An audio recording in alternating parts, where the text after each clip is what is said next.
Okay, so you know how everyone's saying it's a job seeker's market right now? Yeah. It feels like every company's scrambling to attract and keep their best people. Oh, totally. Hmm. And it's not just about offering a huge salary anymore, Mhm. right? Right, exactly. So today we're gonna dig into what really makes employees tick. I like it. You shared a Forbes article about boosting engagement Uh-huh. and a Harvard Business School piece that tackles that whole question of is cash still king? So we're gonna break it all down for our listeners so Awesome. they can build teams that are actually excited to come to work. I love that. All right, well, let's jump right in. That Forbes article starts off with a pretty sobering stat. Only 21% of employees are actually engaged at work. Ooh, What? that's kind of depressing. Yeah. But honestly, I'm not that surprised. Right. It's like we've all felt that lack of motivation at some point. Oh, yeah, for Sure. sure. But it's more than just, feeling a little blah about your job, right? Oh, yeah. Think about the impact on the company. Disengaged employees cost businesses a ton of money and lost productivity. Makes sense. Plus, all the time and energy spent constantly hiring and training new people. Exactly. It's a recipe for disaster. So clearly throwing more money at the problem isn't the answer. So what does work? What did that HBS article say? Well, this was interesting. They found that 72% of employees would actually prefer a genuine thank you note over a $50 bonus. Seriously. A thank you note. Yep. It just goes to show how much people crave recognition and appreciation. Yeah, it's like that saying, they might forget what you said, but they'll never forget how you made them feel. Exactly. That feeling of being valued trumps cash for a lot of folks. Okay, but hold on. Before we completely write off paychecks. Right. Both articles did say that cash isn't totally useless. Definitely not. It's more about using it strategically. Like the HBS article pointed out that cash rewards are super effective when they're tied to specific goals. Okay, so like in sales roles, hitting those targets should absolutely come with a financial bonus. Exactly. It's all about making that connection between effort and reward crystal clear. So I guess it comes down to understanding what really drives your team. Are they motivated by that internal satisfaction or external rewards like bonuses? You got it. And it might be a mix of both. But recognizing the difference is key to creating a reward system that actually works. That makes sense. Now, speaking of rewards, the HBS article had this crazy story about a company that switched to an all-cash reward system. Oh, yeah, I remember that one. And their sales actually went down. Yeah, it seems counterintuitive, right? But it makes sense when you think about it. Hey, News, I'm listening. Why would going all cash backfire like that? Well, a personalized gift or a cool experience, it creates a lasting memory. People talk about it around the office, it creates buzz. It's not just about the dollar amount. It's the thought behind it, that personal touch. Exactly. And that ties in perfectly with what Forbes was saying about offering unique benefits to boost engagement. Think outside the box. Make employees feel appreciated. So cash isn't the be-all and end-all. But what about other non-cash motivators?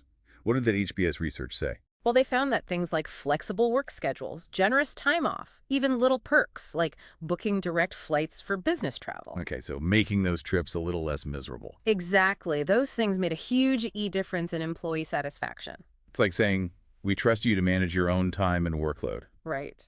And remember what Forbes said about prioritizing mental health. This is a perfect example. It's not just about offering a meditation app.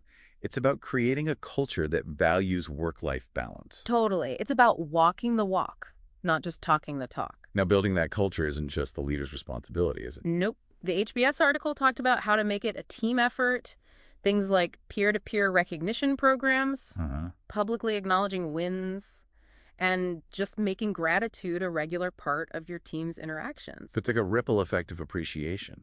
Everyone feels empowered to celebrate each other. Exactly. And even small acts of appreciation can make a big difference. So I want to challenge our listeners. How can you create that kind of positive environment in your workplace? What's one small step you can take this week? And it pays off big time. Happy employees mean a happy bottom line. Absolutely. So we've talked about what motivates people, but what can leaders actually do with this information? Well, both articles had some great advice. Like the Forbes piece really emphasized professional development. Right. And a lot of people think that means, expensive conferences or complicated training programs. Yeah, but it doesn't have to be that fancy. So what are we talking about then? It could be as simple as setting up a mentoring system, offering online courses, even just letting someone lead a project that'll help them grow their skills. It's about showing your employees that you're invested in them as people, not just as workers. Exactly. You're supporting their journey. Now, Forbes also talked about building a collaborative work environment, and they specifically called out the CEO's role in that. Yeah, because the CEO sets the tone for the whole company. If they're all about open communication and teamwork and respect. It trickled down. Exactly. And again, it doesn't need to be some big, complicated thing. Right, like just encourage regular team meetings, use collaboration tools, have an open door policy. Exactly. Easy stuff. Okay, so back to those unique benefits. HBS had some cool examples. Beyond the usual health insurance and vacation time. Oh, yeah. They mentioned flexible schedules, giving people more say in what projects they work on, even something as simple as booking direct flights for business trips. Oh yeah, so people aren't totally wiped out from travel. Exactly. It's about understanding that we all value different things and being creative about meeting those individual needs. And that autonomy over your time, that can be super motivating. It's a huge vote of confidence, like saying, hey, we trust you. Speaking of confidence, the HBS article had some interesting ideas about rewards and recognition programs. They talked about public acknowledgement and making it a social thing. Instead of just like slipping a bonus into someone's paycheck. Yeah, make a big deal out of it. Exactly. Have a little ceremony or a team lunch to celebrate their wins. It makes the person feel great, and it motivates everyone else to step up their game, too. It's about making recognition part of your company culture. And remember, it doesn't always have to be a grand gesture. Sometimes the most meaningful stuff is those small everyday moments. Like what? A handwritten thank you note, a sincere compliment, just saying thanks for going the extra mile. It's about being genuine, letting people know you see their hard work. Exactly. Those little things make a difference. They create a sense of belonging. Right. So as leaders, we need to make appreciation a habit. Say thank you, celebrate wins, recognize people's contributions. And it's not just what you say, it's how you say it. Be authentic. People can tell when you're faking it. It's about creating a place where people feel good about coming to work. Yeah, before we get too carried away, we do need to acknowledge that every team is different. Oh, that's a good point. What works for one group might not work for another. Exactly. So take the time to understand your team, what motivates them, what are their needs, what are they passionate about. So be observant. Ask questions. Don't be afraid to try different things. It's a learning process. Your team will evolve. And so should your approach.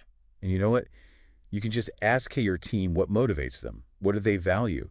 What would make them feel appreciated? Such a simple idea, but it makes a huge difference. It opens up the conversation. Yeah. Makes people feel heard. And when employees feel like their opinions matter, they're more likely to be engaged. Exactly. Yeah. So to sum things up, have those conversations with your team. Ask them what motivates them, and then really listen. And act on what you hear.